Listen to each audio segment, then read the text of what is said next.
Now. On 105.9 FM and streaming worldwide on the WMAL app. O'Connor and Company. It is 6:06. It's O'Connor and Company Tuesday morning, and we're doing a victory lap here because it looks like that border bill that we were outraged about yesterday is dead on arrival, not just in the House, but also in the Senate Republican caucus, where there will be a chorus of no votes on it. It looks like it's dead, but you know what? This is like Frankenstein. We got to stay on it. We got to decapitate it. We got to rip the limbs off. We got to, so we got to do William Wallace on this thing and spread the pieces far and wide across Scotland. Coming up at 6:35, Bethany Mandel will talk about the shakeup in Montgomery County Public Schools. 7:05, Laura Hanford, Virginia mom and one of the proponents of Sage's Law that is now looking for a vote again in Richmond. At 7:35, Mark Paoletta, senior fellow at the Center for Renewing America. We're going to talk about the latest on Clarence Thomas and how, as we see celebrations for Black History Month, you're not going to hear much mention of Clarence Thomas.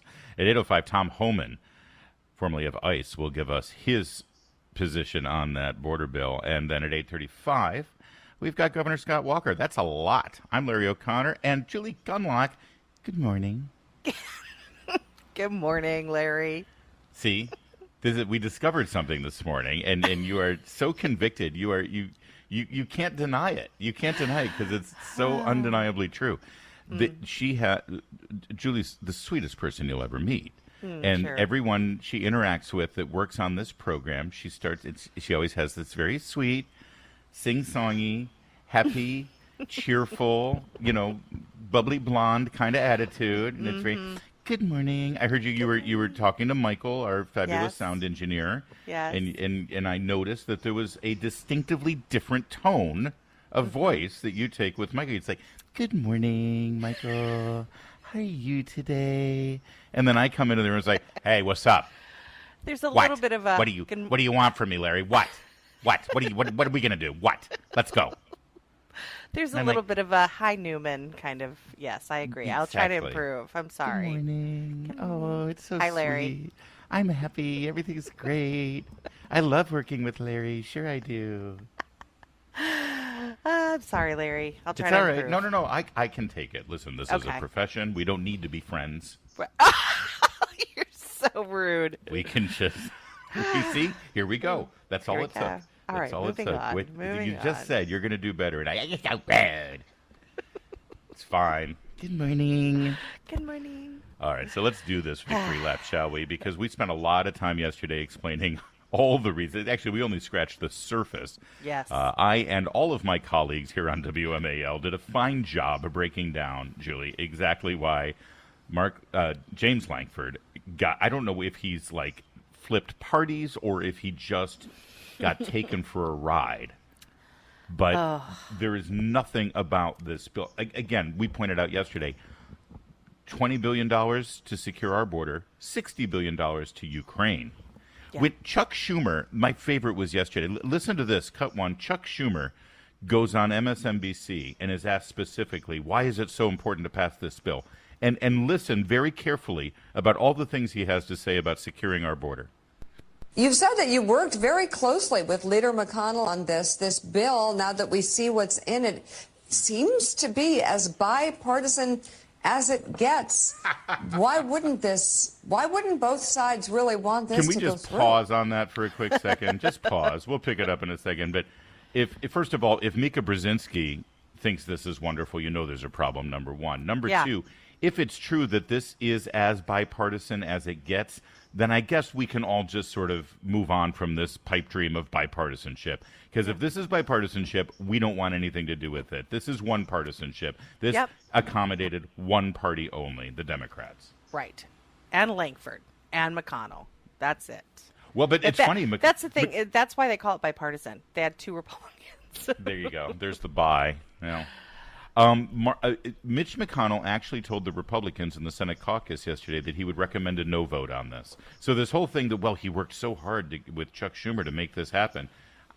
He's pretty happy to throw that work down the drain. You got to kind of feel bad for Lankford. He just I mean, what's he supposed to do now? Like, so It's just- McConnell played him, is what you're saying. Yeah, McConnell definitely. put him out there, well, made look, him. you know, yeah. he's not up for re-election for what? I mean, I think he just got elected. So, he picked a guy who can. Oh, hopefully the voters will forget what happened, but. Well, and they assume he's in a safe state. He's in Oklahoma, but I think he's going to earn a primary from this endeavor. 100%.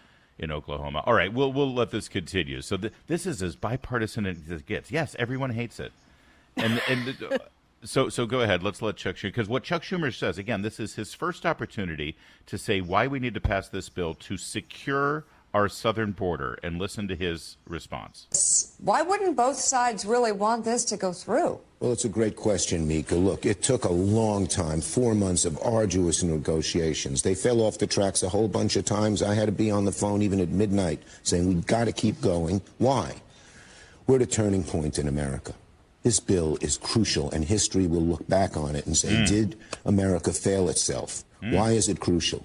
Well, if we don't aid Ukraine, Putin will walk all over Ukraine. We will lose the war, and we could be fighting in Eastern Europe in a NATO ally in a few years. Americans won't like that. All right, there you go. That's all right. So let's unpack this for a second. We're sold. We Republicans are sold that this is the bill we need to finally secure the border and fix the problem at the border. Chuck Schumer says, yeah. So why do we need to pass this, Chuck Schumer? Because we got to help Ukraine. Because Ukraine. So this is a Ukraine bill. I only worked up there for a decade, but I mean, I've heard about these things called a standalone bill. Like, yes. Right? Okay. Thank you. Let's do a Ukraine funding bill. There you go. We have mentioned every time now that every single time money is sent to Ukraine on behalf of the American people, in Congress, it is tied to something else. Of course. The last time we sent tens of billions of dollars to Ukraine, it was added into a hurricane relief bill for Florida. Right. If you vote against this, you want people to die after a hurricane. That's right. You can't say, That's I don't like this if part. Ukraine it's is so it's called vital leverage. and so important, then why not just put one clean bill through? Right. By the way, he went on to say there's also money here for Israel. Right. There's Another also money here standalone bill. for Palestinian children who are starving Another due to the war. standalone bill. Those are all the things he mentioned before he got around to saying, oh, and by the way, we got to do something on our southern border. Right. And also, I don't know if you heard what he said there. He says, we need, by the way, he said, if we lose the war in Ukraine, it's like, who's we, pal? Hold on a minute. Yes, we're spending money, and I want Ukraine to win, but I don't take that as a we. There's so many slips in that little clip. Also, we ain't going to have a ticker tape parade down Times Square if Ukraine wins the war. This ain't a we war. I also love that he was like, we're at a turning point. Oh, yes, we are. Oh, yes, we are. We're losing our country. I mean. Yeah. Well, and he also said if we lose the war in Ukraine, then we will be fighting. And that here he really did mean we. He basically threatened the American people that, it sure would be. Your boys are going to go over. Yeah, it would be rough to send your sons and daughters over there if you don't give me the money I want for Ukraine. Everything about that answer was despicable, but incredibly revealing. That at the moment where he can tell us, and his vast audience on MSNBC and Mika Brzezinski, exactly how this bill is going to fix the problem. And it's funny, as he was saying this, if you look on MSNBC, the Chiron talks about the U.S. border security bill, and all he's talking about is Ukraine. Yeah. It's everything you need to know about what was wrong with this bill. And it does look like it's dead. We're going to give you a little bit more that we learned yesterday about what happened. And also, Speaker Mike Johnson deserves incredible kudos for his position on this. We'll let you hear what he had to say yesterday to make it clear to Republicans in the Senate that any vote they made on behalf of this bill was wasted. We'll share that with you in a little bit more in a moment as we celebrate this bill going the way of the dodo. But first, it's 6:15. She ain't no dodo. It's WMAL traffic and weather every 10 minutes. First on the fives with the effervescent, always bright, always sunny, always greeting me with cheerful attitude. Jamie Whitten in the Hadid. WMAL, making sense of the headlines because common sense isn't so common. Download the WMAL app to stream us for free. It is 5:17, and that was our 5:15 traffic check with Jamie. Did I say it was 6:15? I think it was 5:15, didn't I? Yeah. It's my biggest fear that I'm going to tell people that they're an hour late for work. And they panic. Honestly, I've done it a couple of times because sometimes you I have looked at. Have you done this yet? When you get the time check, when you're looking right at the clock, and you say a different number, your brain just breaks sometimes. I apologize. You know what solves that? Being nice to your coworkers. Oh, come on, move on. Having a happy ad. All right. So yesterday, Speaker Mike Johnson. Everyone says Mike Johnson has the worst job in town. He literally has a 1-seat majority right now. Yeah. But he put it all on the line yesterday. Here he is with Laura Ingraham. But he had actually projected this earlier in the day as well. Right. He put out statements. He put up that this is sort of the summary of it on Laura Ingraham. He was working the phone all day with all of his colleagues across that building in the Senate saying, guys, this is going to be a bloodbath in the House. If you think you're going to find one or two Republicans to flip for you, good luck. But I don't see it right now. In fact, I may get some Democrats on my side. And even more importantly, if you do achieve that, they will be destroyed. You will be destroyed. There is nothing to gain from this. Here's Mike Johnson last night. We did read through it, Laura, and it did not take long to realize that this is dead on arrival. There's no way we could bring this through the House. The Senate expects us to pass a bill, a piece of legislation that you just did a great job dismantling here. What it would do is actually further incentivize illegal immigration. It would not resolve any of the problems, not reform in any meaningful way the broken asylum system, the broken parole process, and all the things that have created this catastrophe. And by the way, meanwhile, it further empowers the very cabinet secretary who designed and created this mess. They don't follow federal law. Why would we do this anyway? But the bill itself would actually do more harm than good, and that's why we've said it's a non-starter over here in the House. Yeah, great point, and good job, Mike Johnson, for even keeping this from coming to the House. And a shout out to Elise Stefanik and Steve Scalise, who were in lockstep. These guys were on message, and I think that conveyed a real strength of House leadership against this bill that was coming their way. Yeah, and it's quite a contrast to the leadership in the Senate. By the way, Mark Levin's reaction last night, I think, is something that we all share. It was around 10 p.m., I think, 9:30, 10 p.m. when we got word that Mitch McConnell was recommending that this thing get pulled, that they vote no on it, that it doesn't come out of the Republican caucus, because the fear was that McConnell and leadership would strong-arm enough people in the Senate. Because, listen, the Senate Majority Leader, everyone talks about who's going to be the Speaker of the House, because that's the showy job. It's got a nice title, and you get the big gavel. The Senate Majority Leader is probably more powerful, way more powerful, because of the rules of the Senate. And sometimes that's how he can twist arms and strong-arm people into voting a certain way. This vote would be just to get it out of the... You can vote yes on it on cloture, which breaks the filibuster, and then vote no on it on the general bill. We don't care about that. So you can go back to your voters and say you voted no, even though you really voted yes, right? These are the games that they play. But McConnell even played. We were worried that he would twist arms like that, and he decided he wasn't going to do that. So it was a huge win. And Mark Levin took to social media last night and said, I want to thank my fantastic radio audience, patriotic Levinites, for helping to kill this monstrous open border bill. And we'll just glom on to Mark Levin's glory here, because I'm guessing that the Levinites go to bed with Mark and wake up with us. That's right. And really spend their whole day listening to what we do on a regular basis. And it was really brilliantly done. The outcry of normal, patriotic Americans who are plugged in, well-informed, and saw through the BS.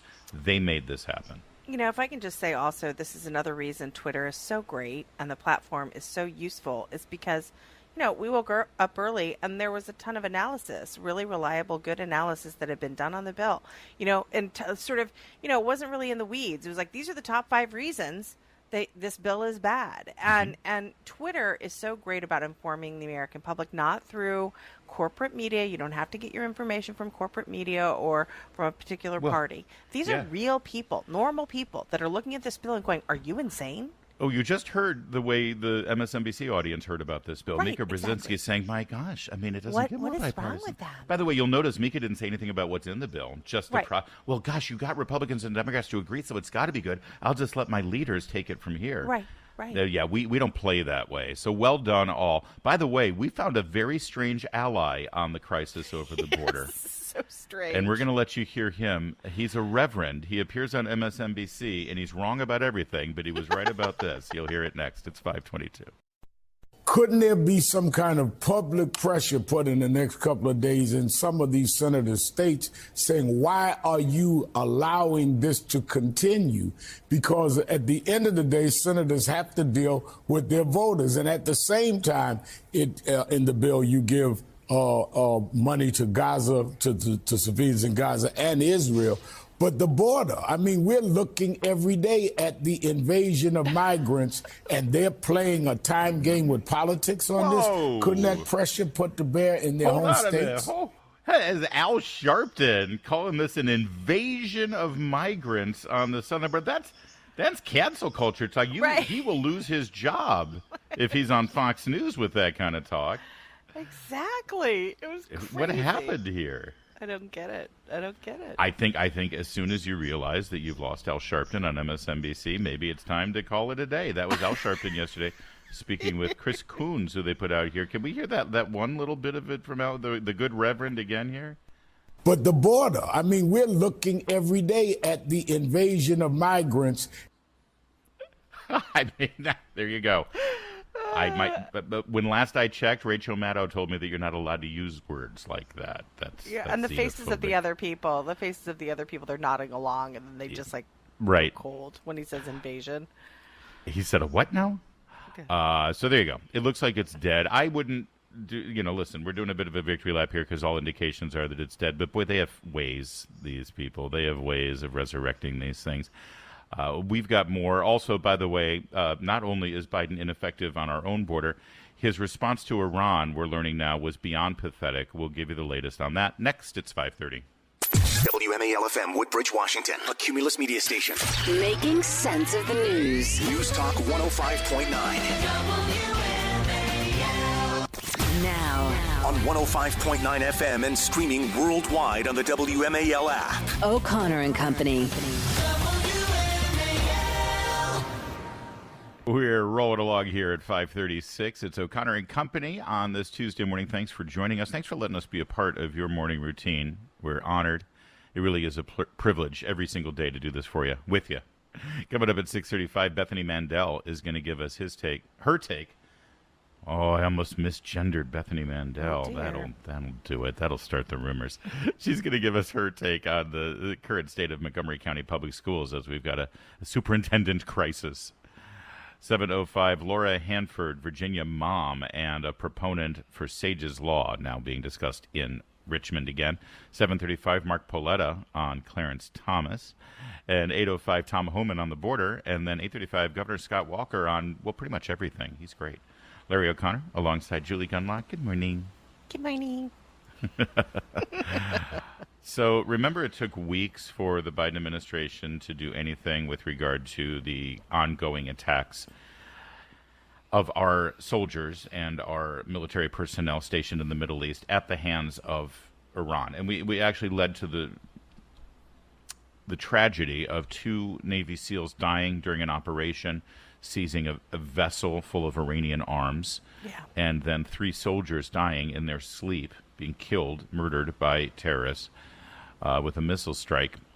And those were 3 Army reservists, by the way. It took the president quite some time to even mention it, let alone call the parents. And we kept hearing, well, the president's decided about a strike. There's going to be a retaliation. He kept saying it. Yes, I've decided how I'm going to retaliate. There's going to be a response. We don't let this stand. You kill our people, you're going to feel it, and you're going to feel it hard and heavy. And we kept hearing it for almost, I think it took 10 days total before on Friday night. Again, always a Friday, always at the end of a news cycle, going into a weekend. There was a retaliatory strike. We mentioned this yesterday, but we didn't have the details on what the actual effect of those strikes happened to be. Here's Major General Patrick Ryder yesterday speaking at the Pentagon, answering questions. Can you please tell us, did any Iranians die in the attacks on Friday? So, Laura, as I understand it, CENTCOM is continuing to assess, but initial indications are we're not aware of any Iranians killed. But again, we'll continue to analyze, and as we have updates, we'll let you know. Yeah, I guarantee you no Iranians were killed because we told them for 10 days we were going to retaliate, and we gave them plenty of time. In fact, when we actually launched the strike, we announced that we're launching a strike now. Yeah. It's amazing how we didn't get that advance notice. Better from clear them. the area. Remember when Trump killed their top military official, General Soleimani, and it was a surprise attack? Yeah. Remember how we didn't learn about it, and it wasn't announced, and you know, the guy with ballyhooed across the media until the day after it happened. Was he the one with just a hand left and a ring on it? Yeah. That's all we found. Now that'll deter you. And we had years of nothing. Even though we were told that's it, you're stirring the cage over there now. You're going to bring us to the brink of World War III. That's what Biden said. Biden said after Trump did that in I believe it was fall or winter of 2019, going into the presidential election year, Joe Biden warned that he was reckless in Iran and he was going to lead us to nuclear war. That's right. And so this is the right way to do it. This is a nice measured response. Literally nothing happened. We sent billions of dollars of armaments to go make holes in the sand, and not one Iranian died. He's yelling at Bibi Netanyahu. Yes, calling not him a good guy. Profanity behind closed doors and in public. We make sure you temper your response. Make sure we have a measured and equal response. Well, we haven't even done that. They killed 5 of ours, and we didn't kill any of theirs. Right. And we've done nothing to damage their ability to hit us again. They're going to do it again.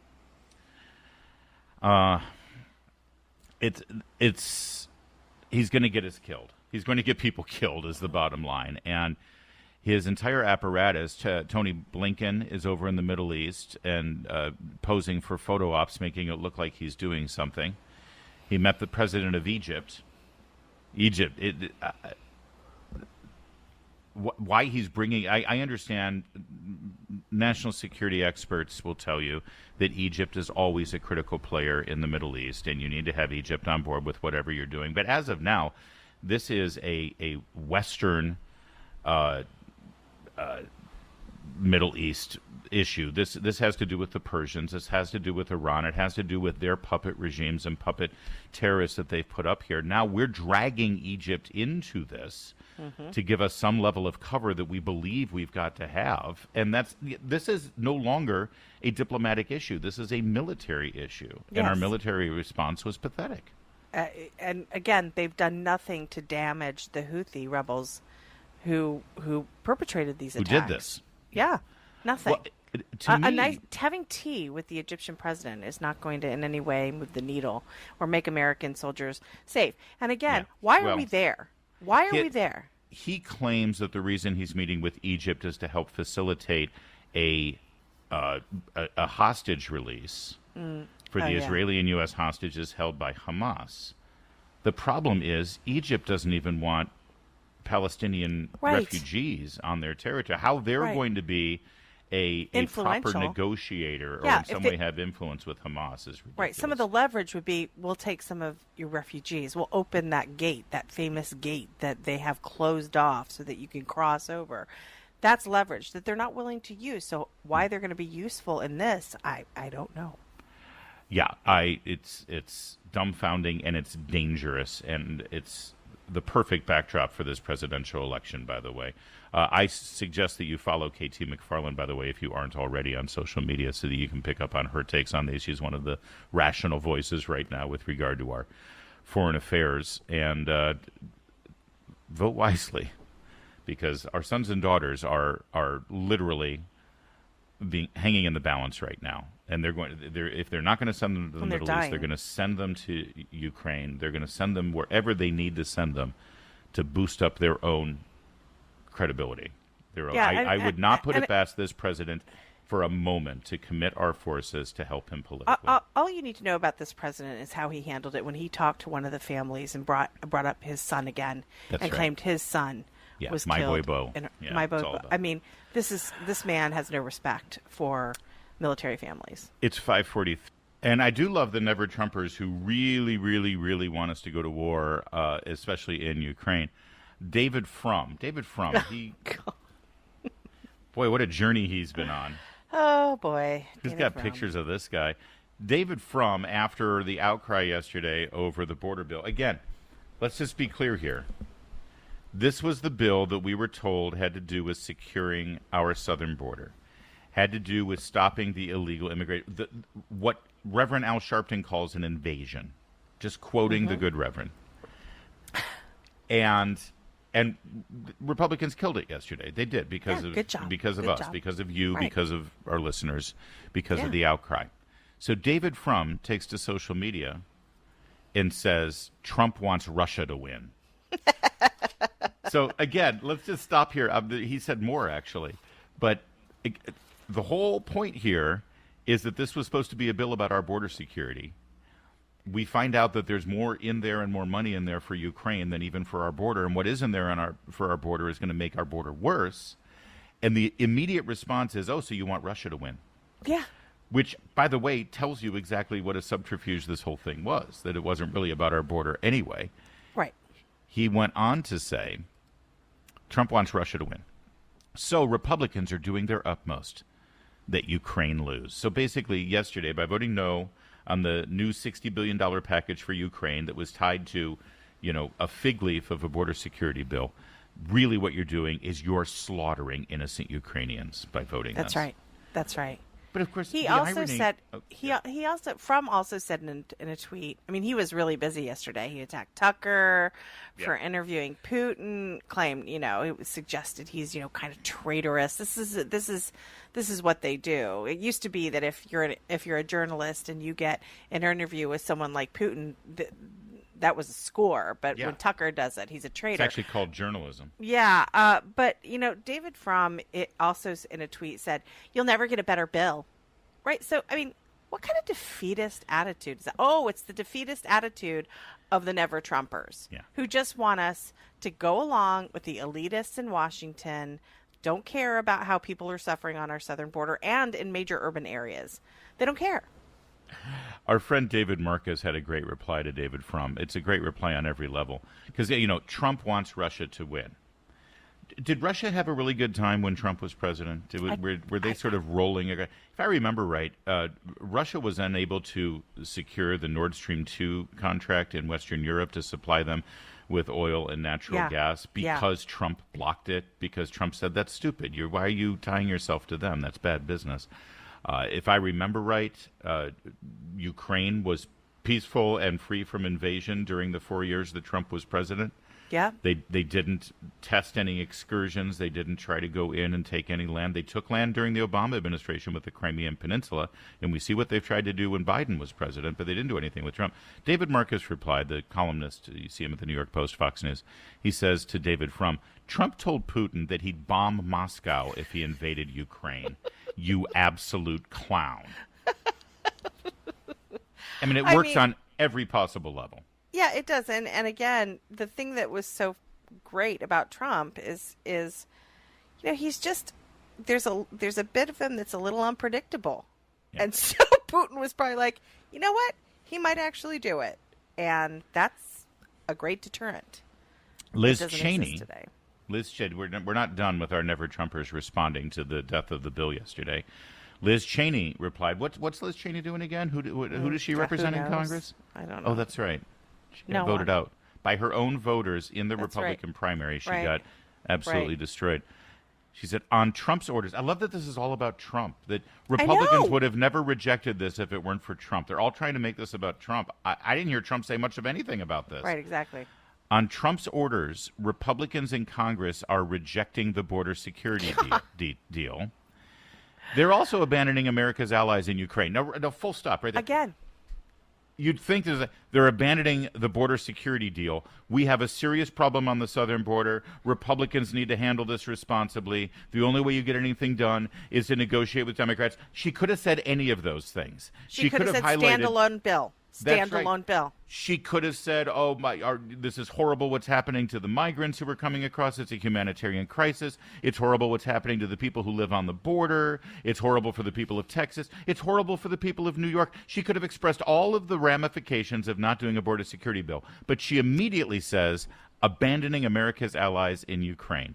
Yeah. Trump and the GOP are losing the war on purpose in an inexcusable betrayal that will strengthen America's enemies for years to come. Literally nothing about the southern border.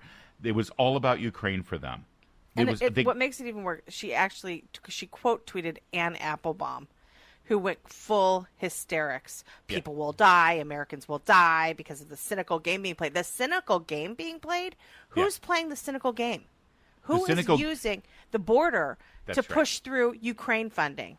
Who is keeping Israel hostage to get Ukraine funding? That is the cynical game that's being played in Washington. It's 5:54.